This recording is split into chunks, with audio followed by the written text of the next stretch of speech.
நம்மள காணாம போனதுனால ரோஹிணிய தான் விஜயா திட்டிக்கிட்டே இருப்பாங்கன்னு சொல்லிட்டு, ரோஹிணி டீல லூஸ் மோஷன் போற டேப்லெட்ட விஜயாக்கு கலந்து குடுத்ததுனால, விஜயா உடம்பு சரியில்லாம ரொம்ப கஷ்டப்படுறாங்க. ஆனாலும் ரோஹிணிய தான் திட்டிக்கிட்டு இருக்காங்க. இங்க மீனா இருந்துகிட்டு பார்வதி ஆண்டிக்கு கால் பண்ணி, "இங்க அத்தை ரொம்ப கஷ்டப்பட்டுருக்காங்க.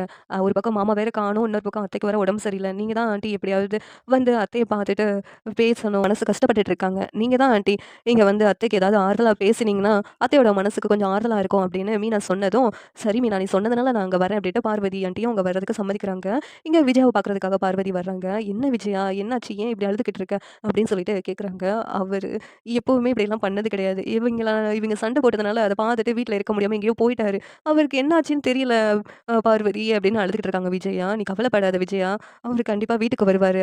அண்ணன பத்தி நல்லா தெரியும் எனக்கு. அண்ணன் எந்த தப்பான முடிவும் எடுக்க மாட்டாரு விஜயா. கண்டிப்பா வந்துருவாரு." அப்படின்னு சொல்லிட்டு பார்வதி விஜயாவுக்கு ஆறுதல் சொல்றாங்க. உடனேவும் பார்வதி வந்துட்டு, "இங்க பாரு விஜயா, உன்ன சுத்தி உறவுகள் நல்லவங்களா இருக்கிறாங்க. அப்படி இருக்கும்போது நீ யாரையுமே பகச்சுக்கிடாத. இங்க பாத்தியா, உனக்கு ஆறுதல் சொல்றதுக்காக உன் மருமகளுக்கு உனக்கு சப்போர்ட்டா இருக்காங்க. ஆனா எனக்குன்னு யாரும் இல்ல பாத்தியா?" பார்வதி சொல்லிக்கிட்டு இருக்காங்க. அத கேட்டுட்டு விஜயா பாத்துட்டு இருக்காங்க. இந்த சீரியல் எப்படி இருந்தா நல்லாருக்கும் நீங்க நினைக்கிறீங்கன்னு கமெண்ட் பண்ணுங்க. இந்த வீடியோ பிடிச்சிருந்தா லைக் பண்ணுங்க, ஷேர் பண்ணுங்க, சப்ஸ்கிரைப் பண்ணுங்க. Thank you.